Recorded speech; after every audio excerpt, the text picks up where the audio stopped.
Hi everybody, this is Carol Sherwood. Welcome to Steven Avery, The Devil is in the Details. And I want to go over something with you today because there's a lot of discussion, and I've participated in some of this discussion, about the photo of Teresa standing beside the RAV4, and that is in Voyageur Park in Wisconsin. All right, so that's where the photo was taken, as far as everyone knows. I believe several years ago there was a couple of Redditors that actually went out and they looked for that location, and they did confirm that it's Voyageur Park in De Pere. Okay, so here's what I want to go over with you, because this, I think, is incredibly important. Everybody that wants to maybe debunk what I think, and remember y'all, this is just what I think. I'm not speaking for the masses. I'm speaking for myself through research I've done and a co-researcher has done. She came in on this with me, and we both started really picking apart some documents and photos and things. So what I want you to know about this right off the bat is it's not only that Teresa looks taller than the RAV4. The RAV4, a 1999 RAV4, is 5 feet 5 inches tall at the highest point of the car. All right. Teresa on her driver's license says she is 5'6", which puts her 1 inch above the highest point on that car. When you look at the picture, the top of the car is at her jawline.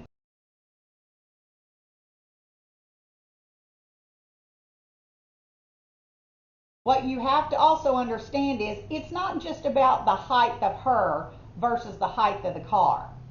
When you look at where she's standing, she would appear to be within about 2 feet of that car. And the reason for that is, look where it's parked. It is in the inside of 2 parking stripes, which, side note, I believe those are fake too, but we're going to go with it because it's part of the photo. So she's standing just outside and over, her back foot is right over that white stripe.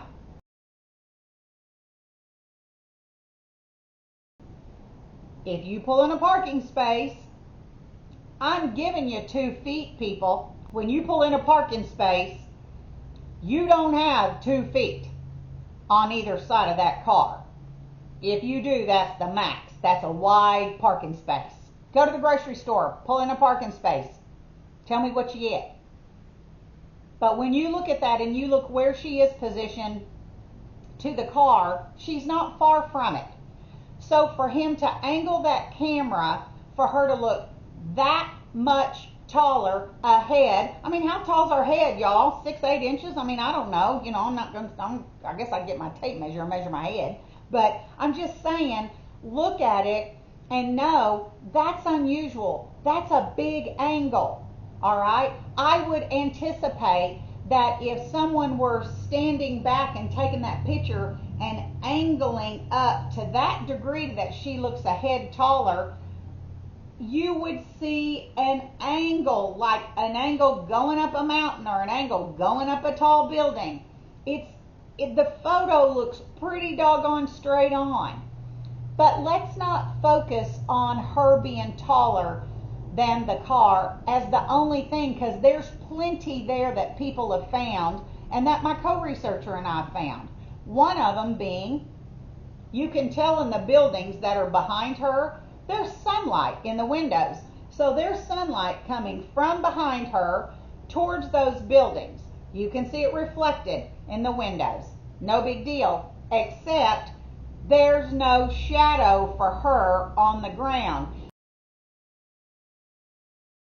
I'm sorry, but the sun doesn't just shine up there and focus on those windows and miss giving her a shadow from her feet and her legs and her body.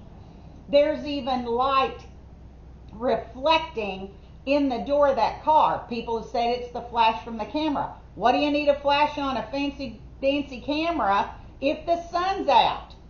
I mean, you know, one thing that I think that people fail to recognize in this particular case is if Tom Pierce took this photo, he's a professional photographer.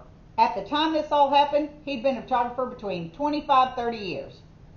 So he's a professional photographer, she's a professional photographer, and it's one of the poorest quality photos in this whole case. There are clearer pictures of Steven and Jody's underwear that we can see perfectly clearly versus look at that picture. Look at her legs. Look from the waist down. There's a blur. There's that, they call them halos. But look at that around her legs. There's fuzzy around the legs. The car's not that way.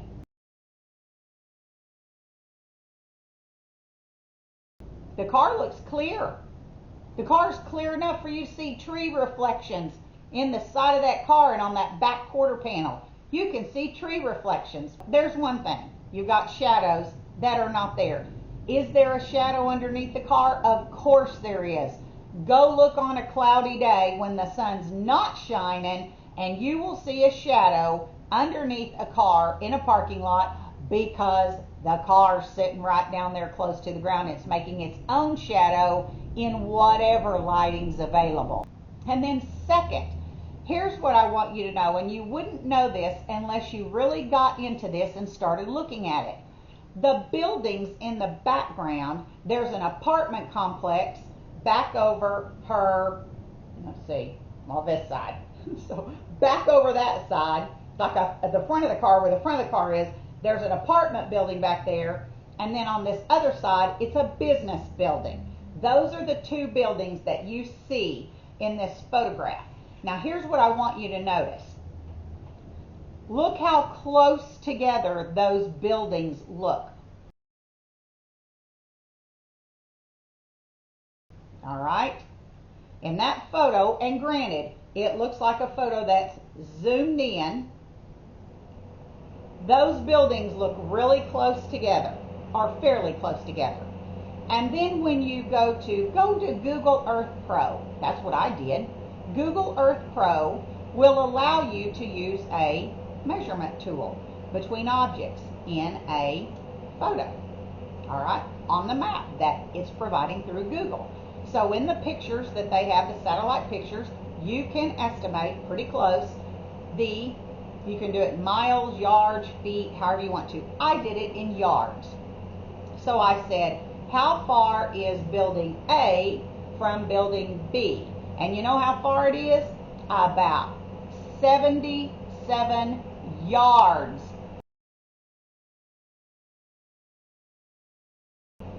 Y'all, that's 3/4 of a football field apart. They don't look that far apart in that photo. Now, go from building over here, the apartment complex, to, I'll give you, the last parking space in that parking lot on that side where she's parked, where there's a curve. You can see in the picture there's a curve. There is a part of that parking lot where the curb ends. So go to building A. How far is it to the curb? About 69 yards. Okay? Now go from that same parking space to that building back over there, the bigger building. And that building's about 79 yards. Here's what's really interesting. When you look at that photograph, the big building looks closer than the apartment building.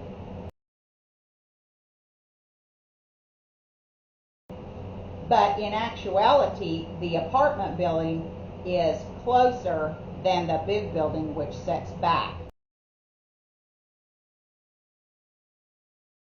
You go to Google, just look up the address. Go look up Voyager Park in De Pere on Cass Street. You can turn it up, you can get the bird's eye view looking down, and you can see exactly where these things are positioned. My claim is that photo has been edited in a number of ways, not just her height, but I do not believe that that photograph can be recreated as it is, with those buildings appearing as close as they are to her, as close as they are together, even with her zoomed in. I mean, we're talking, you'd have to zoom in everything, and you'd have to zoom in the stuff behind her closer than you're zooming in her.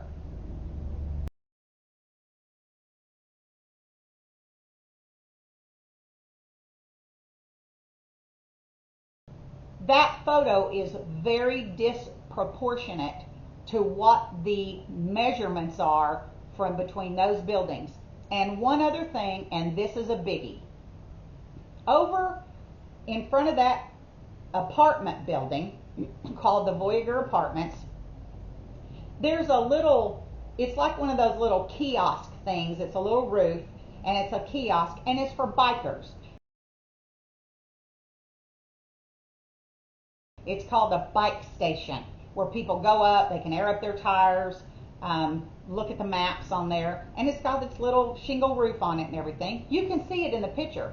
Well, go look on Google Earth, or Google. Just go look on plain old Google, and where it is today. That little kiosk has never been in a different spot than it's in. And I will tell you, if I'm standing in a parking space in that line where Teresa is standing, and I've got big building over here, and I've got apartment building over here, and there is kiosk over here.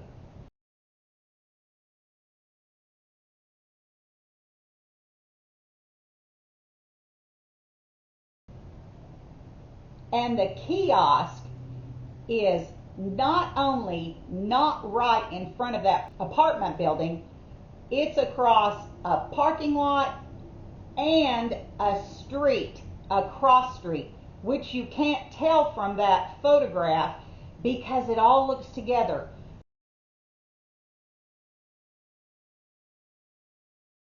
Here's my challenge, and I've challenged people to do this, and I'm thinking that I'm going to take myself up on my own challenge, is go to Voyager Park, get a car, any car, I don't care. Get anybody, I don't care about the height. I don't care about the height. Stick a car in one of those parking spaces that are there before it runs out of parking curb in each of those spaces, and you stand there, and you can use as fancy a camera as you want to, and you create that picture just like it is, with a person standing beside a car, that building right there, that building right there, and that kiosk right in front of that building. And I promise you, it cannot be done without editing the photo.